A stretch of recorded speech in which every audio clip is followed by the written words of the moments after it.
Now to a Kelly Fowle exclusive on the story of a high school coach suspended for praying at midfield after football games. Joe Kennedy never forced anyone to pray with him, but many did. That is until he was put on notice by his school district to stop because the district feared the lawyers. But this week, Coach Kennedy got his own lawyer. And joining me now, Coach Joe Kennedy and Mike Berry, Esquire, Senior Counsel for Liberty Institute, which has just filed a legal complaint on Joe's behalf. Thank you both for being here. So, Coach, let me start with you. What exactly did you do? How were you praying? Well, originally it started out where I was praying alone by myself on the 50, just taking a knee and giving thanks for the team. And some kids came out and said, hey, can we pray with you? And I said, sure. So it started growing from there. And then before long, just over the past couple of years, even the opposing team has joined us out on the 50. And after the school said, you can't do that anymore, I said, okay, I won't pray with the kids anymore. And I can't even take a knee by myself on the 50 after a game. This is unbelievable, Mike. I mean, the Supreme Court in a 6-3 decision came out about 15 years ago and said you can't have certain prayers at school because it violates the Establishment Clause. Since when did they say a coach can't have his own private prayer in his head? Well, thanks, Megyn. You're exactly right. This is ridiculous. The Supreme Court's never said that. This is his First Amendment right to engage in private prayer.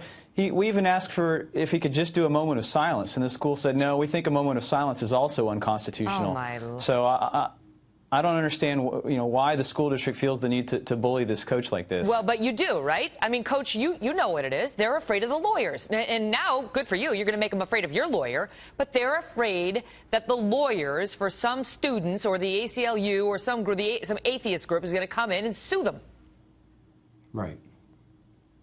Well, and Megyn, the thing is that we've offered to meet with the school district. Liberty Institute offered to meet with the administrators multiple occasions, and they've never agreed to meet with us. And I often thought all along, maybe if we sat down face to face, we could resolve this. Maybe it's just a misunderstanding.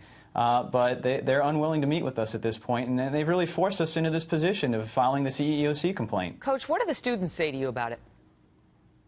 That's the amazing thing is that, these kids aren't dumb. I work with some of the most incredible kids around, and they're like, Coach, we support you. I mean, you fought for our country. You're a Marine for 20 years. You should have the, free rights as everybody else in America. And they've all been supporting me no matter what their beliefs are. Isn't it incredible how hard they are working to get any prayer, any connection with a force greater than yourself out of these school communities that we see are under threat of guns, of mass murderers, and the one thing that will not be tolerated is prayer, is God. We'll continue to follow it, guys. Thank you for being here. Thank you so much. Thanks, Megyn.